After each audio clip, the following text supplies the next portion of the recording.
बताओ आते ना माई बाबू से गिड़गिड़नी अरे माई हमार बियाह कर दे रे ना भौजाई के भाई से ना होई ओजा के भौजाई एजा के जई भौजिया बन के मार दे एक पड़ाका तार के रख देले बड़ा रात में तो कैसे कैसे वहाँ के दालान में से बोलनी कि आई कहत उनकी नींद नहीं खेला गल अभी उहे प्यार बा उनकर अंदर जहन कुमार में रहे कितना मानत जानत रहा कोनो फर्क ही नहीं पड़त उनकरा कि हमार बियाह भइल बा जैसे कहत रहन कि ना हमार तो लागत कि उहे कुआर पके तू दिखत हाँ मम्मी जी कहनी कि खय का सबसे करा क के हउ हिताइल बन त खियाव कैसन तार भौजाई के भैया आपन हवन हाँ जी मम्मी जी माने में शक बा का ना मैंने पूछनी जैसे 2-3 दिन अइला हो गेल अभी मेरा रिश्ता बढ़िया पता ना चलल आ इहो बात कहनी कि रतिया काहे हमार बन केवाड़ी खोलत रहू बन करत रहू आ जात रह जाना तो नहीं मम्मी जी रतिया प्यास लाग रहे वहाँ के आ लाजे लिहाजे कोई के चिल्लात नहीं खिया भोर अगना भूतवा निहन चलत अच्छा तो शर्मात रहन हाँ लजात रहन तो उहे हम कहनी नु कि आई हम देतनी तो उठनी तो पानी देन तो पियलन तब जाके अस्ते सुतल ना तो क दिन रहियन ए मम्मी जी अभी परीक्षा के तो पड़ल बा तो अभी 10 दिन रही हन तो जाई कोनो दिक्कत बा मम्मी जी ना ना ना पूछनी हां मैंने बूढ़ा पूछत रहन कि सियान लइका बा तो मैंने पूछनी घर में हमरो घर जब वो सियान लइकी बे त थियन हो के रहे के बा देखी मम्मी जी रौरा जन सोचत ऐसन कोनो बात नहीं खेता ना गायनी हम सीधारण उ कोनो बिटिया पर ऐसे से ऐसे मुड़ी ना उठावेला कोई के माई बहन जैसन ताकेला दाऊ को उनका के पराठा दुगो भुंजिया क द नाश्ता हम तो ले आवत नहीं खेत में से तरकारी लेके हम तो सोचत झटपट कचौड़ी या भुंजिया कर बना तो कर बनाओ के ही तक के बढ़िया ले मांजन क द लकी जाके आखिर उहे चीज वाला लगबे करी हां हां घास के बनाई चाहे छान दी हां तो ठीक बा छानी के बनावा खियाओ भाई तार हित हन तो कैसे हम मना कर कैसे कहत लागत कि डाउट करत तड़ी जा मने मने शक करत तड़ी जा कि का बात बड़ुए केजी के रुकल बा अभी तो 10 दिन रुके हम भर नजरी हमरा के देखी हन तब भेजम जब तक ले हमन मन ना भरी तब तक लिंक करे के नजरी से हटे ना दे साज निनते पैसा कहाँ रखा गइल बा न हैं हमरो दिमाग का जानी कहाँ एने ओने हो जाला कि पैसा कौड़ी कनियो जानी रख दी ना हवे ठीक हो जाला हे भगवान जी कहाँ 1500 रुपया रखा दीदी जी मिलते नहीं एकरा में त काटवा खाली कार और बाजार से काज बाजी अरे हाँ हो कनिया सोचत रही ना कि जाके साग सब्जी लेके चलेती सब्जी उब्जी आ देखा ना 1500 रुपया आज जब रोज रोज मीके नहर बन त का साग सब्जी लेके आई में इतना ताइले बड़न रोज है वाला एक कनिया हमारा निक नोहर खात खात मियां एकदम थाक जाता थे ठीक न आ उ बनावे में काहे नहीं के थाक होते ओए हम देखत नहीं कि चादी से चौरा फरा कैसे हो गइल बिया जे कहा जानी आ पहिला वा कि 6 बजे हम जे चिल्लाई थी जाके वो चल ना बहर से तब जाके उठत रहली हम हैं आ देखो तनी बेटा हुआ के जी रोहन चल कोई से कोई हम नहीं समझ जा को देता कोई कनिया मजाक तो मजाक कोई छोड़ा ना कि मान लो कि अपन नंद अपन बहन के ननद समझ के का मजाक उजाक करता ना ये कनिया इतना फुहर फुहर बात बोलता ना कि हमरा बर्दाश्त नहीं के होता मन तो करता कि बोल उल दी के जीवा से चल करता लेकिन सोचत ना कि ना ही इतना थावन का 2 दिन खातिर आइल अच्छा बताओ हमनी से मजाक करता ना हमनी मजाक हुआ जैसा बानी हो हमनी के भाई जैसा लागे ना देखो तनी बदल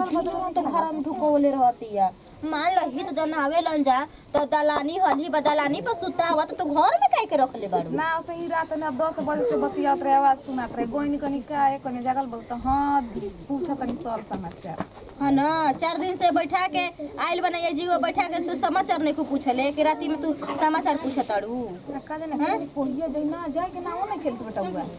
अब हम से सुननी है कि हां जाता नहीं आ मम्मी जी कहलहु रही ना त कहत ना कि कन्हैया कहलसिया कि 10 दिन के बाद जइहन काहे परीक्षा पड़े वाला बा एक जिगवे से परीक्षा दीहन लइकियन का के जाके ही तइम से पैसा लइका त फिर रूम ले लेके अथी मारे डेरा में परीक्षा दे देवला सन नहीं हमरा तो जीव दमन का साजता हो ये बबुआ के पापा बोलत रहलन कि ऊ के हित जनाइल रे हमनी भी ना सुतेलन त खाली ओनिए देखी ना कि जीवा सुतल बना जैसे अखिया मोरम ते जीवा से गायब हो जालन हैं चल तू बजरिया चली ना हाँ वो चल घूर फिर के आ जैती जा घूरे के नहीं के आधार कार्ड ले तनी हम अपन आधारवा कार्ड हमर सुधरवावे के बा तो सुधरवा में तो 15 दिन टाइम ना लगी दे के आ जाई मोकर एती टू कॉपिया हां ठीक है बा देखो ना का जना दासन नती हमारा कमजोर हो गइल कि का हो गइल कन्या 1500 रुपया का दिन कहवा रखा गइल बा हमरा आ एको गो रुपया हाथ में नहीं के हम का करी कनी हम समझे नहीं ये जब भैया जी चिल्ला तुम करो देले ना नहीं पैसा ना हो देखा ना हम उनका से चुपे कहली ना कि 5 पैसा नहीं खे अब 1500 रुपया रखले रही का जन पे कहां रखा गइल बा कोई लइको ना नु लेके भाग गइल ना काहे रो रो इन्होंने कुटी पर टांग देना झोरा में ये कनी हम त खुदे में के समझ में आवत अबे मैं नहीं खे टाइम से आ जाए पैसे रुको ना पॉकेटिया मुंगा चेक करता नहीं पैसा रखले होई हम हां तो जाई ए खाली ना त फिर जाके आवतिया पर दुकानिया पर आधार कार्डवा से हम पैसा निकाल ले हम आज निकाल ले हम पॉकेटिया में निकाल नहीं देख ना कुचले रहना फिर मत कुछ दे से पॉकेट छुअला पर मरद खिसियाला सन सब बनी न तब से हमारा मन ही नहीं के करत कोनो काम करे के मन करता कि नजरे के सोझा बैठा दी आ खाली उहाँ के देखते रही हमार मरद ऐसा निकामा मिलल बड़े कि कहे के ना ओकर तो प्यारे ना करे आवल जाला कि हाँ मेहरानू से कैसे प्यार कल जाला कैसे लगाव रखल जाला बियाह क के लैलन घर में बैठैला ना बाहर गइल ऐसे प्यार बढ़ेला काम करे के बा वही में सब करे के बा मन नहीं के करत कि कोनो काम करे लेकिन का करे ना काम करत सब लोग कर ली कहाँ करो तो भेजा बा कोई देख ली ये भेजा के बात देखी नहाइल धोइल ना कि तुलसी माई में मत ठेकी हेने हेने है ना है ना ये बोला अच्छा ये बोला मैं बना के बात दी आगा नाम दो तक दी बा आई आई मन करेला कि रौरा के खाली निहारते रही साला तहार बियाह हो गेल हमरा से ना भइला साला हमरा अपना ये बात के दुख बानी हटी सब राउर कर तू तो ठीक बा तू ही ना चाहत रहो जान लू और रौरा ना चाहते हम का कहनी रौरा से घर वाला नहीं खे माना तो चली लव मैरिज कोर्ट से कर ली तो रौरा का कहनी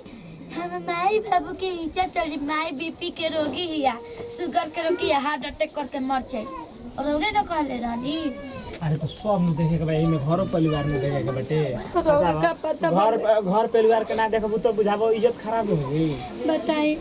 कि वो और हमरा मांग में सिंदूर डलस त हमर कलेजा फाट गई हम कितना रौरा खातिर रोले बने हमर दिल जानत चुप रहो रो मत एकदम मत रो अरे हम बानी नु तारा खातिर हम को भागल बानी सुनी ना सोचे तनी कि अभी ये समय साला बा तारा काम देखी ना नु का हम कहे कोई देख ली देख के का करियो ओ घर त ना बुझेलम घर पर के इज्जत ते करनी लेकिन अब तो हम इज्जत के पास लगा दे तू खाली ठीक बारू नु हम रौरा से का कहले रही देख ली त कोनो त का करी देख के ए घर बियाह कलम हो और रौरा साथे जियम और रौरा साथे मरम मरते जिंदगी रौरा के याद करके रहो आ सुनी ना अभी भी कुछ बिगड़ा नहीं के चले के का भाग चले के जा अरिया देता नहीं चलो निकला जा तू अपन बढ़िया बिस्तारा पहन हाँ वो नती कहतन कि बिगड़ल नहीं के ना कुछ आज बन हमारी इज्जत खराब करे ना हैं हे जा बैठ के मजाक मारता नु भतार लेके ए जी, मजाक हमर बेटा को ले हार ठठावे बाहर विदेश में मारा अच्छा, सुनी ना भतार बोला के बतिया सुनिए मार का तू नती तू निकल जा हमरा घर से कॉलोनी पास करला तुम्हें बतावत रहनी कि माने कि तू हमरा के बताइबा हो दोगलू अजी मम्मी जी मजाक करते हैं जा सुन ना ओकरा में गलती नहीं खे हेने असन ये सब बैठ के समझा देता नहीं हेने जब नती तो गला कुल को आदम जान ली है नती तो आके हमरा घर में हमरा धान खा के आ हमरा पतो के ते हमरा घर के इज्जत खराब करत रहे ते हां तोरा नहीं हित लता के ना मुड़ी आठ के चूल्हे में झोंक देवे के चाहिए का सुनी ना रे तू क्या आवे रे हमारे इज्जतिया अभी तक ले बचैले बनी कि लौकत ताड़ी बुझाई हां तो इजला निकल जो ना त हम ईटा पखा चला के तोर कपार फाड़ देम लतरी गुदरी निकाल देम हंसू वाला कहता नहीं तो निकाल अभी इज्जतिया खराब कर तू देख ना भौजी ले वो सवत ले वो हमरा माई ले वो हमरा दादी ले हमरा सास ले बतिया एक हमरा लेके भाग जी में निमन इज्जतिया बात चल रहा है जी अरे नतिया जाइबे के मर के ईटा ले फाड़ी का पर ना रहो ना छाड़ो ना अंदर रुको ना हां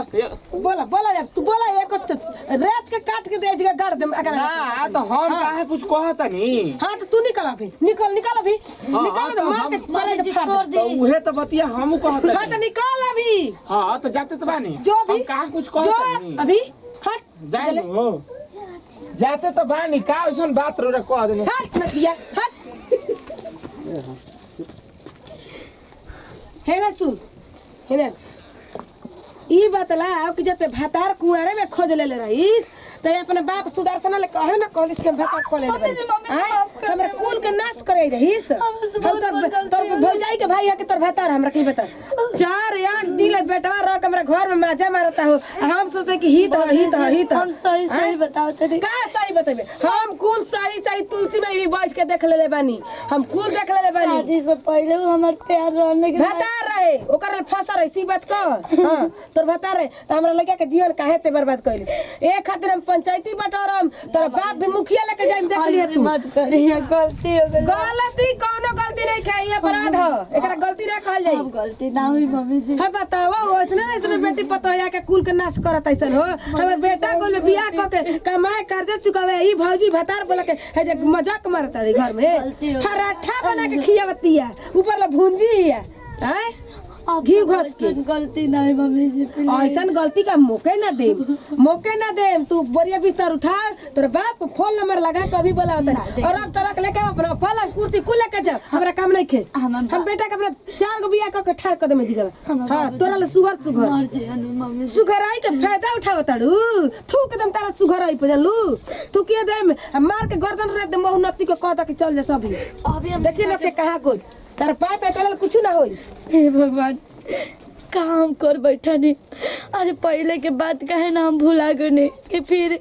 नया बवाल खड़ा कर देने अगर वहाँ के घर से निकाल दे मैं यहाँ के निकाल दे तो हम कहाँ जाए ना घर के ना घाट के मम्मी जी के मना के पड़ी मम्मी जी